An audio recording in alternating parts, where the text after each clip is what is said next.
একজন বলতেছে আমি নিব বিশ্ব নবী সাল্লাল্লাহু আলাইহি সাল্লামকে মেহমানের দায়িত্ব, আরেকজন বলতেছে না তুমি নিবা না আমি নেব, আরেকজন বলতেছে না আমি নেব, আরেকজন বলতেছে না ভাই তোমাদের কাউরে দিব না আমি নেব বিশ্ব নবী সাল্লাল্লাহু আলাইহি সাল্লামের মেহমানের দায়িত্ব। জোরে বলেন আমি যেই ঘোড়ার পিঠে সওয়ার করে এসেছি, আমি যে ঘোড়াটির উপরে উঠে এসেছি, সেই ঘোড়াটা যার বাড়ির দরজার সামনে গিয়ে দাঁড়াবে আমি তার বাড়িতেই মেহমানের দায়িত্ব হিসেবে আমাকে পাবে। আওয়াজ নবী সাল্লাল্লাহু আলাইহি সাল্লামকে 13টা বছর ধরে মক্কার কাফের কুরাইশরা নির্যাতন নিপীড়ন করেছে। বাংলার জমিনও একজন ফেরাউন মার্কা, নমরুদ মার্কা, আবু জেহেল মার্কা ব্যক্তিও 16টা বছর নির্যাতন করেছে। জোরে বলেন ঠিক কিনা? জবান খুলে মোহাব্বত দিয়ে সবাই পড়ে নেয় আউযু বিল্লাহি মিনাশ শাইতানির রাজীম। বিসমিল্লাহির রাহমানির রাহিম। ওয়ালাউলা দাফউল্লাহি الناس بعضهم ببعض لفسدت الأرض ولكن الله ذو فضل على العالمين. صدق الله العظيم. وقال رسول الله صلى الله عليه وسلم لا يؤمن أحدكم حتى يحب لأخيه ما يحب لنفسه. رواه البخاري. إن الله وملائكته يصلون على النبي يا أيها الذين آمنوا صلوا عليه وسلموا تسليما. اللهم صل عليه اللهم بارك عليه. من আমার কাদরে প্রাণ আমার কাদরে যেতে সোনার মদিনায়। মন আমার কাদরে প্রাণ আমার কাদরে যেতে সোনার মদিনায়। যে মদিনা ধন্য হলো, যে মদিনা ধন্য হলো পেতব ঠিকানা। মন আমার কাদরে প্রাণ আমার কাদরে যেতে সোনার মদিনায়। মহিয়ান গরিয়ান দয়ালু দাতা,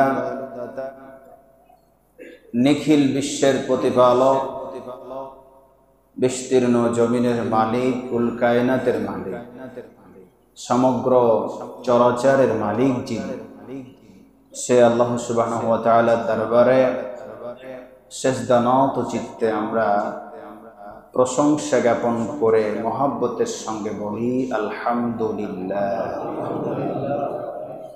তারপর তারই প্রেরিত রাসূল, বিশ্ব মানবতার দিশারি, সাইয়্যিদুল মুরসালিন, খাতামান নবিয়্যিন, আহমদ মুস্তাফা, মুহাম্মদ মুস্তাফা, সকলে বলি সাল্লাল্লাহু আলাইহি ওয়াসাল্লাম।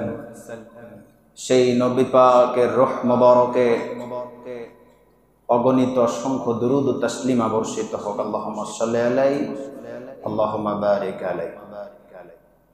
শহীদদের মাগফিরাত কামনা করছি। বদর, উহুদ, খন্দক থেকে শুরু করে আজ পর্যন্ত সত্য ও ন্যায়ের পথে লড়তে গিয়ে যারা নিজেদের জীবন উৎসর্গ করেছেন, আল্লাহ সুবহানাহু ওয়া তাআলা তাদেরকে যেন শাহাদাতের সর্বোচ্চ মর্যাদা দান করেন। আমরা বলি আমিন। বেশ কিছুদিন পর আমরা কয়েকদিন আবহাওয়া নরম এবং বৃষ্টি নামার কারণে বিশেষ করে কৃষি শস্যজিরা যেগুলো কৃষি জমি এগুলোতে খুবই পানির দরকার ছিল, সেগুলো আল্লাহ পূরণ করেছেন। আল্লাহ রাব্বুল আলামিনের প্রতি আবারও শুকরিয়া জ্ঞাপন করে বলি আলহামদুলিল্লাহ। আমরা এই বিষয়ের উপরে সামনে কোনো এক সময় আলোচনা করব। বৃষ্টির পানিতে যদি আমরা জমি থেকে ফসল উৎপন্ন করতে পারি তাহলে কি পরিমাণ আল্লাহ রাস্তায় বের করতে হবে, আর নিজে টিউবওয়েল কিংবা নলকূপ ডিপ ইত্যাদি দিয়ে সেচে সেই পানি সেচে যদি আমরা আবাদ পানি করতে পারি, জমি চাষ করে থাকি, তাহলে কত ভাগ কত অংশ দিতে হবে সেটা আমরা একসময় আলোচনা করব। তবে সেচের চাইতে বৃষ্টির পানিতে যদি আমরা জমি ফসল ফলাই তাহলে পরিমাণটা বেশি দেওয়া দরকার আছে না নাই? এটা আমাদেরকে মনে রাখতে হবে। যদিও এটা একটা ভাগ রয়েছে, এই বিষয়ে আমরা আলোচনা করব, কিন্তু আমরা যখন জমিতে ফসল পাই তখন ভুলে গিয়ে সবকিছু ভুলে যায়। আল্লাহ এত বড় নিয়ামত, বৃষ্টি নামক নিয়ামত দান করে শত শত হাজার হাজার কোটি কোটি বিঘা জমির ফসল বাঁচাচ্ছেন, ঠিক কিনা বলেন? এই বৃষ্টির পানি আমাদের জন্য রহমত আল্লাহর পক্ষ থেকে। অবশ্যই আমরা যথাযথভাবে ওসর বের করব ইনশাআল্লাহ। আমি আপনাদের সম্মুখে নবীজি সাল্লাল্লাহু আলাইহি সাল্লামের বিপ্লবী জীবন, তার চাইতে শ্রেষ্ঠ জীবনী আর পৃথিবীর কারো হতে পারে না। সেই বিশ্বনবী সাল্লাল্লাহু আলাইহি ওয়াসাল্লামের জীবনীকে আমরা দুইটা ভাগে ভাগ করেছিলাম, একটা মাক্কি জীবন আর একটি হচ্ছে মাদানী জীবন। মাক্কি জীবনের মৌলিক বিষয়গুলো আমরা আলোচনা করেছি। এখন আমরা পৌঁছে গেলাম মদিনায়, কারণ গত জুমাতে আমরা আবু বকর সিদ্দিক রাদিয়াল্লাহু তাআলা আনহুকে নিয়ে নবীজি সাল্লাল্লাহু আলাইহি ওয়াসাল্লাম রাতের আধারে কুরাইশ কাফের মুশরিকদের কাছ থেকে মক্কা ছেড়ে মদিনার পথে রওনা দিয়েছিলেন, ঠিক কিনা বলেন? মদিনায় পৌঁছানোর পরে কাফের মুশরিকরা চিনল না, লেলিয়ে দিল কাফের মুশরিকদেরকে। কিন্তু মদিনায় গিয়ে এক দল ব্যক্তিদেরকে আল্লাহ রাব্বুল আলামিন নবীর প্রতি ভালোবাসা, তাদের আকাঙ্ক্ষা, তাদের চাহিদা, তাদের মনের স্বপ্নটা এত বাড়িয়ে দিলেন দেখার জন্য। নবীজি সাল্লাল্লাহু আলাইহি সাল্লামকে পেয়ে তারা এতটাই খুশি, তলা আল বাদরু আলাইনা বলে আমি যে নাশিদটা গেয়েছিলাম সেটাই তার বহিঃপ্রকাশ। সেই মদিনার যুবকেরা, কিশোরেরা, তরুণেরা সবাই আনন্দ উদ্বেলিত হয়ে নবীজি সাল্লাল্লাহু আলাইহি সাল্লামকে কংগ্রাচুলেশন, স্বাগতম জানিয়েছিলেন। বলেন আলহামদুলিল্লাহ। সম্মানিত হাজিরিন, আমি যে আয়াতে কারিমাটা তেলাওয়াত করেছি সে আয়াতটি সূরা বাকারা 251 নম্বর আয়াত। এখানে আল্লাহ সুবহানাহু ওয়া তাআলা কি বোঝাতে চাচ্ছেন একটু বলি। আল্লাহ সুবহানাহু ওয়া তাআলা বলছেন, যদি আল্লাহ তাআলা মানুষকে মানুষ দ্বারা প্রতিশোধ না নেওয়াতেন, প্রতিরোধ না নেওয়াতেন, তাহলে তামাম পৃথিবীতে বিশৃঙ্খলা, অনিয়ন্ত্রিত জীবন, বিশৃঙ্খলায় পুরো পৃথিবীটা ভরে যেত। ভালো করে বুঝি, আল্লাহ সুবহানাহু ওয়া তাআলা এই দুনিয়াতে, পৃথিবীতে মানুষকে দিয়ে যদি মানুষের প্রতিরোধ, মানুষকে দিয়ে সমাজ, দেশ, রাষ্ট্র সংস্কারের কাজটা না করাতেন, এটা যদি কোনো ফেরেশতাকে দিয়ে করাতেন হতো? কথা বুঝলেন? বলেন হতো? কোনো ফেরেশতাকে দিয়ে মানুষকে সাঁটানোটা সম্ভব ছিল না, কোনো পাহাড়কে দিয়ে সম্ভব ছিল না, কোনো গাছগাছালিকে দিয়ে হতো না। বাঘ, কি বলে যে বনের হিংস্র প্রাণী, বাঘ, ভাল্লুক, সিংহ, এদেরকে দিয়ে মানুষের পরিবর্তন করা সম্ভব ছিল না। কথা কি বুঝতে পারছেন? আল্লাহ সেটাই বুঝাতে চাচ্ছেন, যদি আল্লাহ তাআলা মানুষকে মানুষ দিয়ে এই কাজটা না করাতেন তাহলে তামাম পৃথিবীতে বিশৃঙ্খলায় ভরে যেত। জোরে বলেন ঠিক কিনা? আরো জোরে বলেন ঠিক কিনা? তার মানে আল্লাহর পরিকল্পনা হচ্ছে একদল মানুষকে সোজা সহজ সরল পথ দেখানোর জন্য একজন নবী এবং পয়গম্বর পাঠানো দরকার, যেই নবী এবং পয়গম্বর হচ্ছেন আপনার নবী, আমার নবী, বিশ্ব নবী মুহাম্মদ রাসূলুল্লাহ সাল্লাল্লাহু আলাইহি ওয়াসাল্লাম। আল্লাহ সুবহানাহু ওয়া তাআলা বলছেন, নিশ্চয় আল্লাহ তাআলা সমগ্র বিশ্ববাসীর জন্য অনুগ্রহশীল, করুণাময়। জোরে বলেন সুবহানাল্লাহ। যদি এই কাজটা তিনি না করতেন, বিশ্ব নবী সাল্লাল্লাহু আলাইহি ওয়াসাল্লামের আগমনের মাধ্যমে গোটা বিশ্বময় শান্তি না করতেন, তাহলে পারে বিশৃঙ্খলায় মানুষ ডুবেই থাকতো। সহজ সরল পথ পেত না। মানুষ নিজেদের মন মতো চলে নিজেদের জীবনকে ধ্বংস করে দিত এবং একজন আরেকজন খুন খারাপের সাথে নিজের বংশ পরিচয় কিছু থাকতো না। হলেই জন্ম নিলেই তাকে মারার জন্য এক দল আরেক দলের প্রতি চেপে বসতে, জোরে কোন ঠিক কিনা? আল্লাহ সুবহানাহু ওয়া তাআলা এজন্যই বলছেন, আমি মানুষকে মানুষ দ্বারা সংস্কারমূলক কাজ করিয়েছি আমাদের বিশ্বনবী মুহাম্মদুর রাসূলুল্লাহ সাল্লাল্লাহু আলাইহি সাল্লামকে দিয়ে। আবার মুহাব্বত দিয়ে বলেন সুবহানাল্লাহ। হাদিস যেটা তেলাওয়াত করেছি সেটা একটু পরে এটার ব্যাখ্যা বুঝতে পারবেন কেন আমি তেলাওয়াত করলাম। সম্মানিত হাজিরিন, নবীজি সাল্লাল্লাহু আলাইহি সাল্লাম মক্কায় 13টি বছর ইসলামী হুকুমত কায়েম করতে পারেননি। দীর্ঘ 13টি বছর শুধু আল্লাহর তাওহীদের দাওয়াত, কালিমার দাওয়াত দেওয়ার চেষ্টা করেছেন। কিন্তু মদিনায় যখন গেলেন তখন তিনি শুধু কালেমার দাওয়াত, তাওহীদের দাওয়াত দিয়েই সীমাবদ্ধ রাখলেন না। তিনি সুন্দর সোনালী একটা সমাজ এবং রাষ্ট্র কোরআন দিয়ে, আল্লাহর আইন দিয়ে প্রতিষ্ঠিত করার সুযোগ লাভ করেছিলেন। জোরে বলেন সুবহানাল্লাহ। যার ফলে খুন ছিল না, গুম ছিল না, হানাহানি ছিল না, মারামারি ছিল না, একজন আরেকজনের প্রতি কোনো জুলুম ছিল না, অন্যায় ছিল না। শুধু মানুষ একজন আরেকজনের প্রতি এত বেশি আস্থা এবং ভরসার প্রতীক হয়ে গেল যে সোনালী একটা সমাজ, সোনালী একটা রাষ্ট্রে পরিণত হয়ে গেল আল্লাহর আইন দিয়ে পরিচালনা করবার জন্য। আওয়াজ দিয়ে বলেন সুবহানাল্লাহ।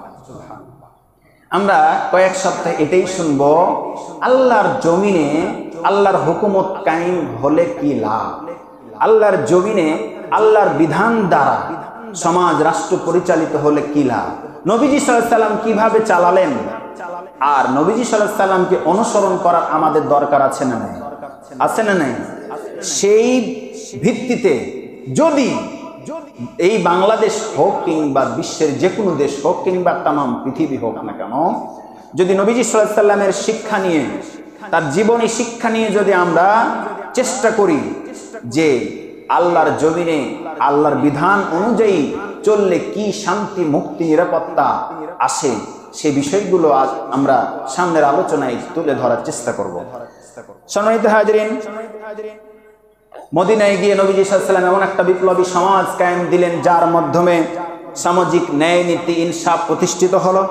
রাজনৈতিক নেতৃত্ব কাকে কোথায় দেওয়া যাবে সেটা পরিপূর্ণ হলো। সামাজিক সংস্কার হলো। অর্থনৈতিক সমস্যা দূর হয়ে গেল। শিক্ষা ক্ষেত্র থেকে শুরু করে প্রত্যেকটা সেক্টরে কোরআন এবং সুন্নাহ ভিত্তিক প্রত্যেকটা সেক্টর পরিচালিত হওয়ার কারণে এক কথায় আল্লাহর হুকুমত প্রতিষ্ঠিত যখন হলো তখন আর কোনো ভয় আল্লাহ ছাড়া কারো থাকলো না। আল্লাহর ভয় যখন সকলের অন্তঃকরণে ঢুকে গেল তখন পরকালীন জীবন প্রাধান্য দিয়ে যখন তারা কাজ করতে শুরু করলো তখন সেই সমাজে শুরু হলো শান্তি, মুক্তি, নিরাপত্তা। আবারও বলেন সুবহানাল্লাহ।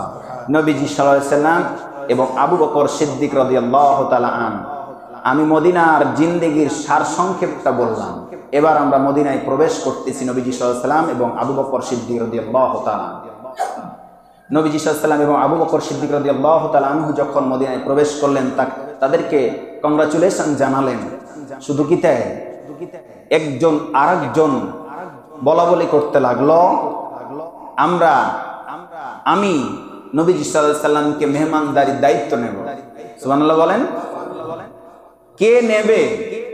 বিশ্ব নবী সাল্লাল্লাহু আলাইহি সাল্লামকে মেহমানের দায়িত্ব কে নেবে? কার এত সৌভাগ্য হবে? সম্মানিত হাজিরিন, আপনার আমার এলাকায় যদি নবীজি সাল্লাল্লাহু আলাইহি সাল্লাম কোনো কারণে আসতো, আমরা কি কেউ বেশি করতাম? কথা বলেন, বেশি করতাম? মদিনার জিন্দেগিতে যখন পা দিলেন, চতুর্দিক থেকে হুমড়ি খেয়ে পড়তে শুরু করলো। একজন বলতেছে আমি নিব বিশ্ব নবী সাল্লাল্লাহু আলাইহি সাল্লামকে মেহমানের দায়িত্ব, আরেকজন বলতেছে না তুমি নিবা না, আমি নেব। আরেকজন বলতেছে না আমি নেব, আরেকজন বলতেছে না ভাই তোমাদের কাউরে দিব না, আমি নেব বিশ্ব নবী সাল্লাল্লাহু আলাইহি সাল্লামের মেহমানের দায়িত্ব। জোরে বলেন সুবহানাল্লাহ। নবীজি সাল্লাল্লাহু আলাইহি সাল্লাম মুচকি মুচকি হাসলেন তাদের এই ভালোবাসা আন্তরিকতা দেখে। আওয়াজ দিয়ে বলেন সুবহানাল্লাহ।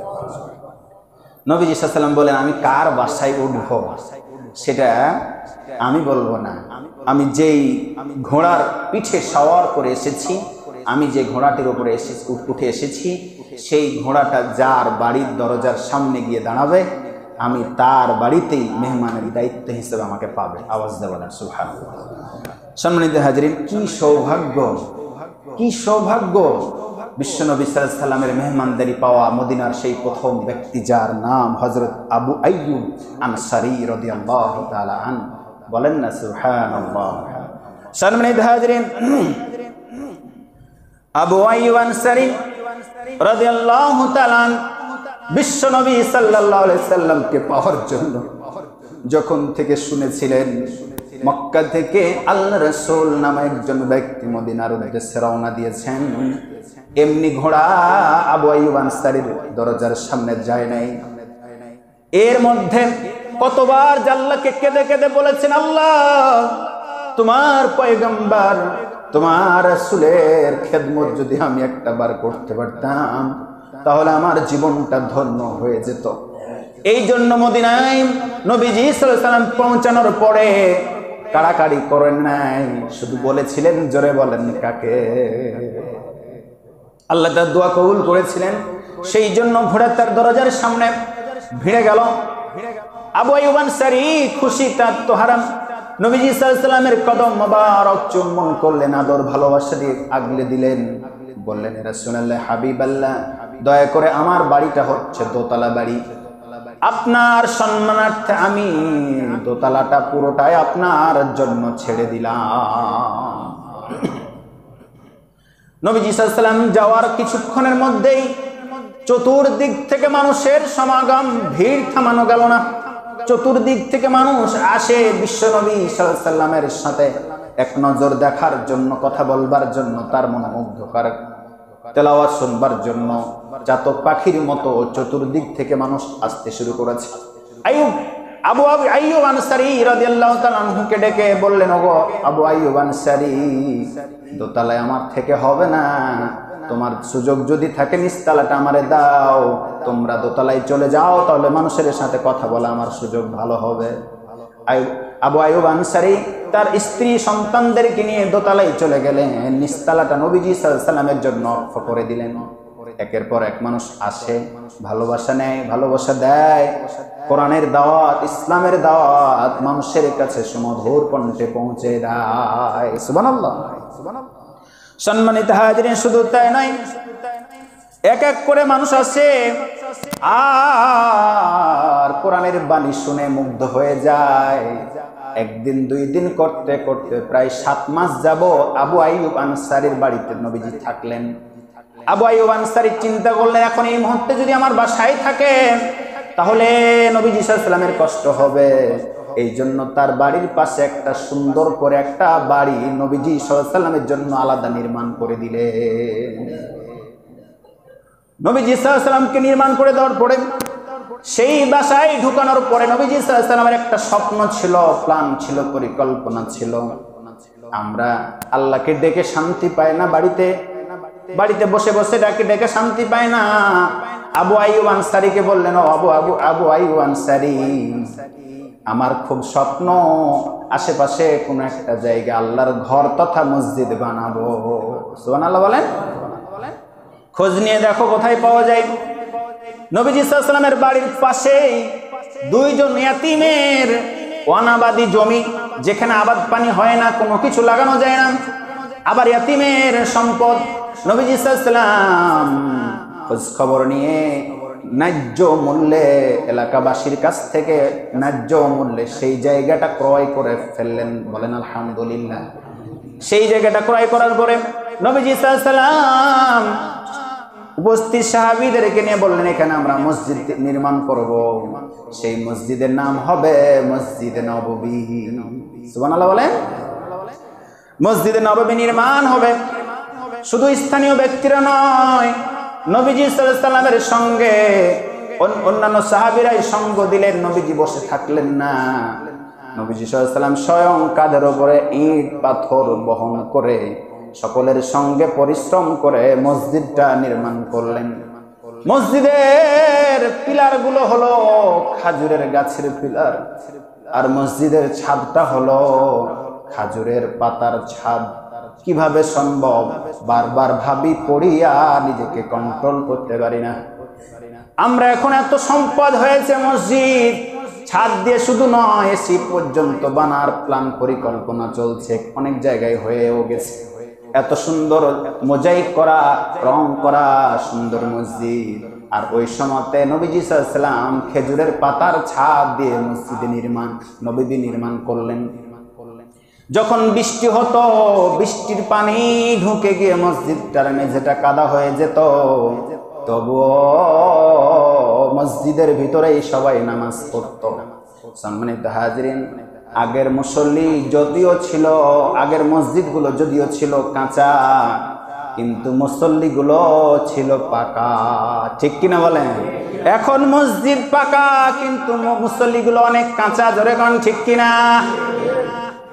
নবীজি সাল্লাল্লাহু আলাইহি সাল্লাম ওই মসজিদেই নামাজ আদায় করেন।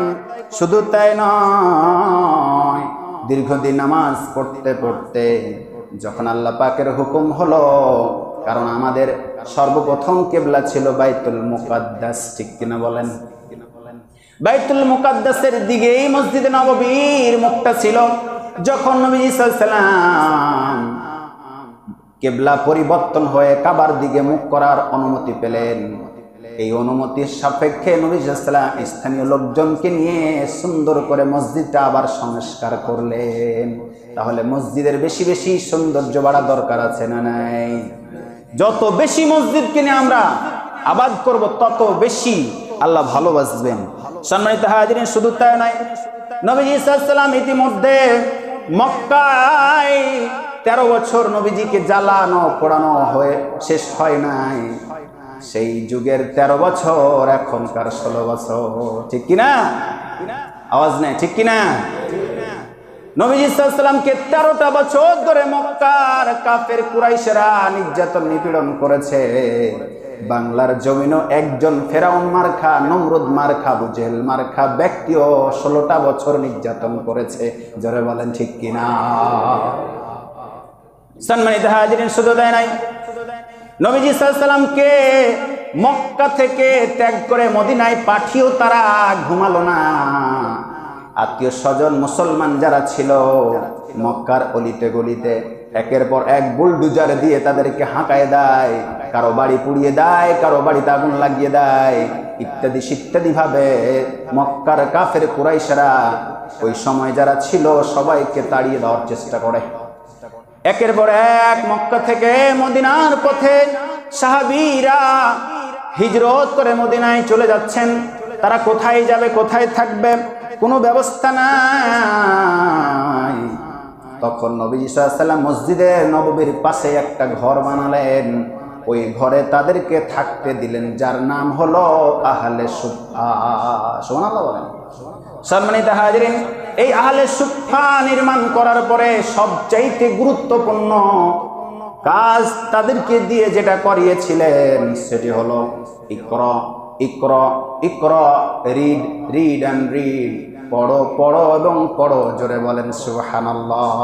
আহলে সুফফা নির্মাণ করার পরে নবীজি সাল্লাল্লাহু আলাইহি সাল্লাম সবচেয়ে প্রথম যে গুরুত্ব দিলেন সেটি হলো তোমরা বেশি বেশি পড়ো, কোরআন অধ্যয়ন করো, কারণ কোরআন ছাড়া বিপ্লব সম্ভব নয়। জোরে বলেন ঠিক কিনা? কোরআন ছাড়া কোথাও কোনো বিপ্লব সংঘটিত হবে না, হবে না, হবে না, হবে না। এজন্য আমরা বেশি বেশি মসজিদ, মাদ্রাসা, এতিমখানা হোক আর শিক্ষার কেন্দ্রগুলোকে বেশি বেশি উন্নত করা যায় কিভাবে, অবহেলিত হয়ে যেন না থাকে, এটা আমাদেরকে চেষ্টা করতে হবে। যদি চেষ্টা না করি, কিয়ামতের দিন ধনাঢ্য ব্যক্তিদেরকে জবাবদিহি করতে হবে। আওয়াজ দেবে না, ঠিক কিনা? শিক্ষা আমাদেরকে বেশি বেশি গুরুত্ব দিতে হবে। কোরআনিক শিক্ষা বেশি বেশি যাতে করে চালু হয়, বেশি বেশি প্রতিষ্ঠিত হয়, এই জন্য আমাদেরকে চেষ্টা করতে হবে। সম্মানিত হাজিরিন, শুধু তাই নয়, একজন দুইজন নয়, অনেকগুলো মুজাহিদ মুহাজির মক্কা থেকে মদিনার পথে হিজরত করে যখন চলে আসলেন, বুঝতে পারলেন এখন এই অবস্থায় যদি থাকে তাহলে হতে দেওয়া যাবে না। এই জন্য মদিনার যত আনসার সাহাবী ছিল সবার উদ্দেশ্যে বললেন, ওগো মদিনার আনসার সাহাবীরা, যারা মক্কা থেকে মুহাজির হয়ে আসতে হিজরত করে আসতেছে, আর যারা আনসার, মদিনার আনসার আর মক্কা থেকে আসা মুহাজির, এরা এখন কোনো ভেদাভেদ নাই, এরা একে অপরের পরস্পরের জন্য ভাই। সুবহানাল্লাহ বলে। শুধু তাই নয়, আমি যে হাদিসটি তেলাওয়াত করেছি প্রথমে, নবীজি সাল্লাল্লাহু আলাইহি ওয়াসাল্লাম বলতেছেন, লা ইউমিনু আহাদুকুম হাত্তা ইউহিব্বু লিআখিহি মা ইউহিব্বু লিনাফসি। জোরে বলেন আল্লাহু আকবার। সহিহ বুখারী 6 নম্বর হাদিস।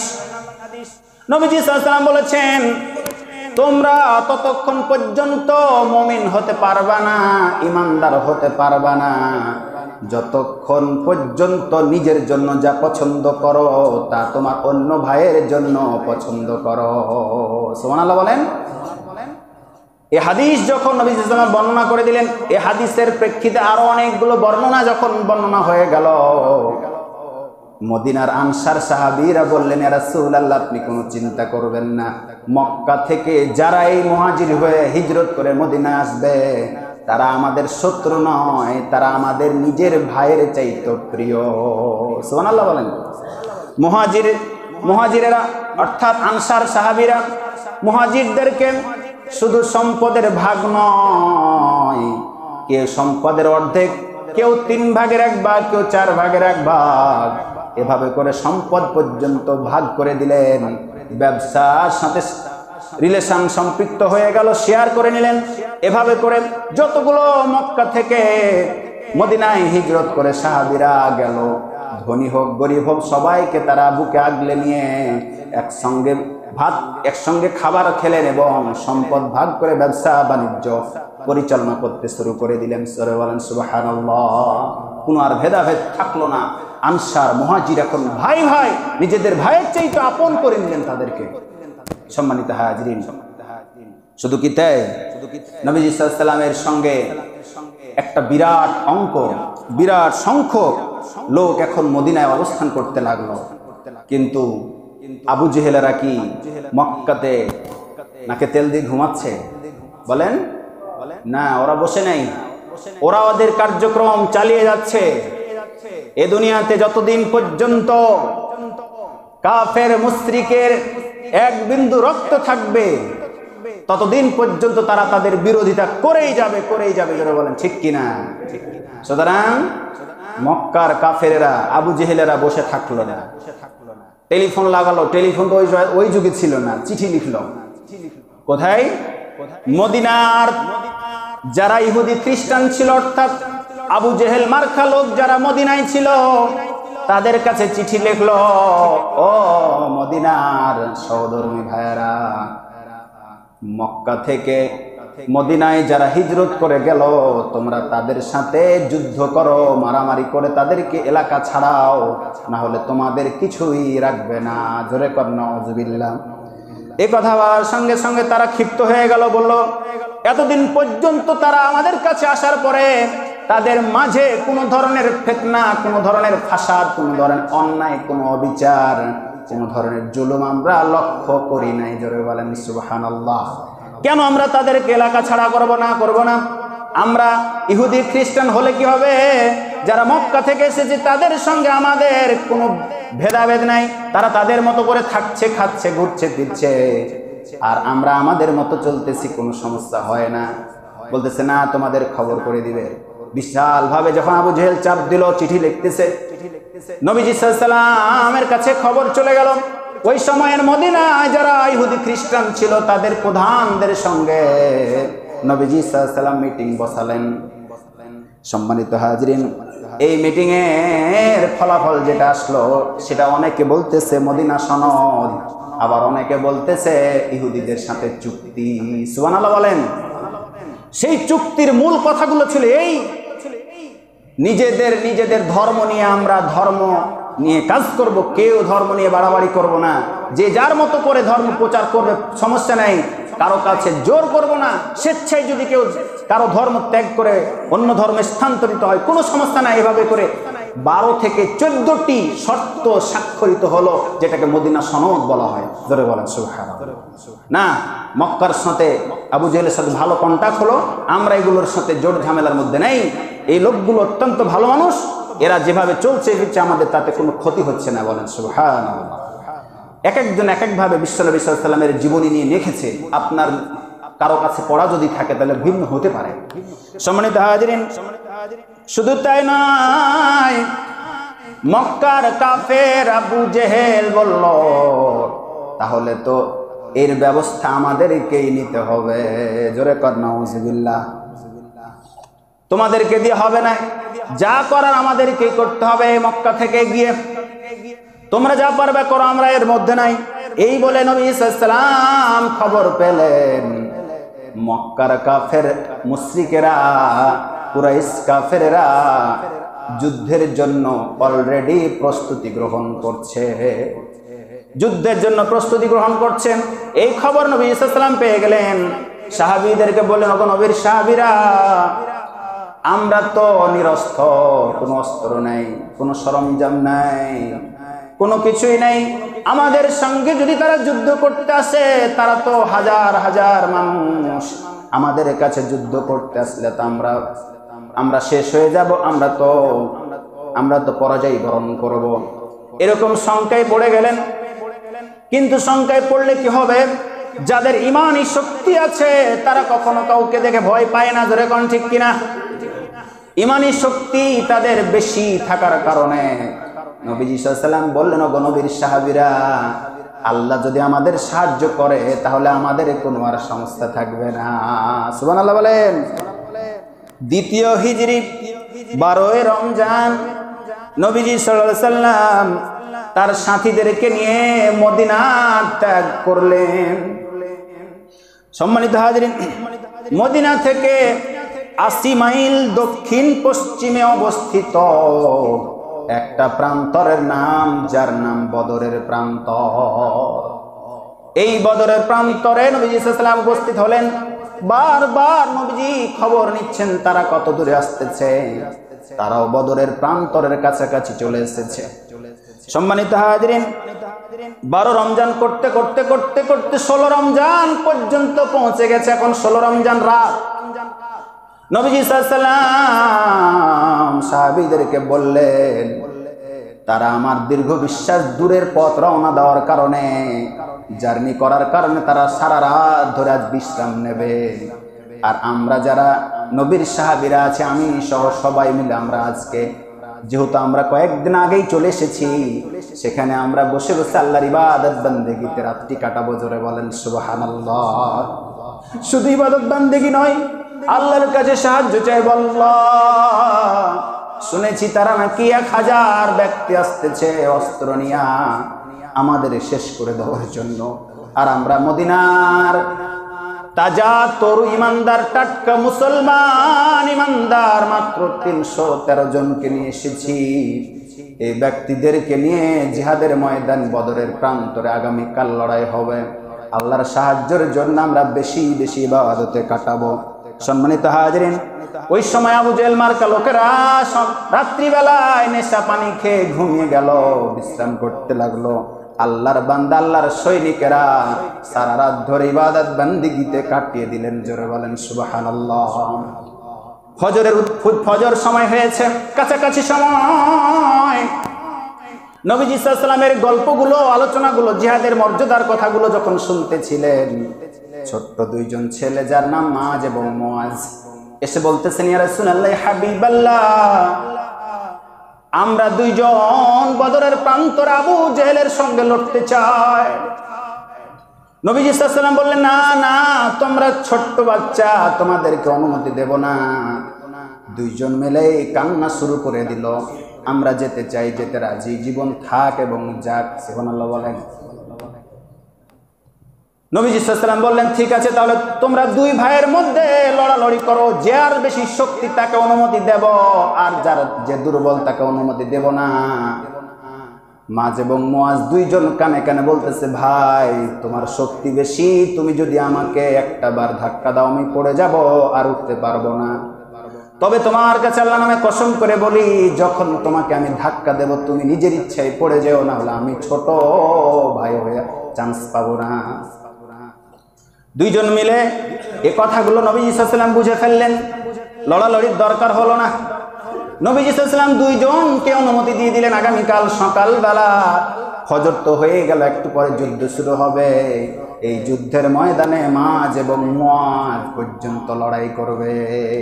এই মাঝ এবং মুয়াজের এত নামটা এবং তার কার্যকলাপটা ভালো লেগেছে, পছন্দ হয়েছে, এই জন্য আমি আমার কলিজার টুকরা সন্তানের নাম মুয়াজ রেখেছি। বলেন আলহামদুলিল্লাহ। আল্লাহ যেন মুয়াজের মতো কবুল করেন, বলেন আমিন। সম্মানিত হাজিরিন, ফজর উদিত হয়ে গেল, কাফের মুশরিকেরা সবাই তৈরি, নবী সাল্লাল্লাহু আলাইহি ওয়াসাল্লাম তৈরি। ফজরে নামাজ পড়ে আল্লাহর কাছে হাত তুলে দোয়া করলেন, ইয়া আল্লাহ, তুমি যদি আমাদের কাজ সাহায্য না করো তাহলে আমরা শেষ হয়ে যাব। ইসলামের জয়গান গাওয়ার কেউ থাকবে না। আমরা মুসলিমে 313 জন বদরের প্রান্তরে এসেছি, আমাদের যদি কোনো কিছু হয়ে যায়, তোমার দিন বিজয় যদি না হয়, তোমার কালেমার পতাকা তাওহীদের দাওয়াত এই মুহূর্তে দেওয়ার হয়তো আর কেউ থাকবে না।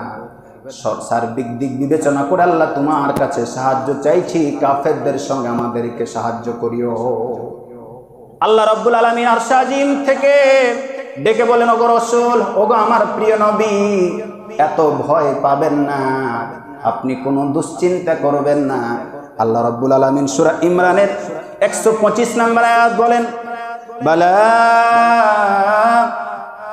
ইন তাসবিরু ওয়া তাত্তাকু ওয়া ইয়াতুকুম মিন ফাওরিহিম হাদা ইমদিদুকুম রাব্বুকুম বিখামসাতি আলাফিন মিনাল মালাইকাতি মুসাউবিমিন। জোরে বলেন আল্লাহু আকবার। সেই দিন নবীজি সাল্লাল্লাহু আলাইহি ওয়াসাল্লাম আল্লাহর কাছে হাত তুলে সাহাবীদেরকে নিয়ে যখন দোয়া করতেছেন, আল্লাহ তুমি আমাদেরকে সাহায্য করো, আর শাজিম থেকে সান্ত্বনা দিয়ে নবীজিকে বলা হলো, হ্যাঁ ওগো আমার রাসূল, আপনি যা প্রার্থনা করেছে আমি সব কান খাড়া করে শুনেছি। অবশ্যই যদি তোমরা ধৈর্য ধারণ করো, সংযমী হও, আমি অবশ্যই তোমাদেরকে সাহায্য করব। জোরে বলেন সুবহানাল্লাহ। আল্লাহ রাব্বুল আলামিন বললেন, তোমরা যদি ধৈর্য ধারণ করো, সংযমী হও, কাফেররা যদি তোমাদের দিকে আক্রমণ করতে আসে, আমি একটা দুইটা নয় 5000 ফেরেশতা দিয়ে সাহায্য করব। জোরে বলেন আল্লাহু আকবার। নবীজি সাল্লাল্লাহু আলাইহি ওয়াসাল্লাম আয়াত শোনার সঙ্গে সঙ্গে সাহাবীদেরকে বললেন, ওগো নবীর সাহাবীরা, সুসংবাদ, আমাদেরকে আল্লাহ 1-2 না 5000 ফেরেশতা দিয়ে বদরের প্রান্তরে সাহায্য করার প্রতিশ্রুতি দিয়েছেন। জোরে বলেন সুবহানাল্লাহ। সম্মানিত হাজিরিন, সাহাবীরা, আজকের মতো শেষ করছি।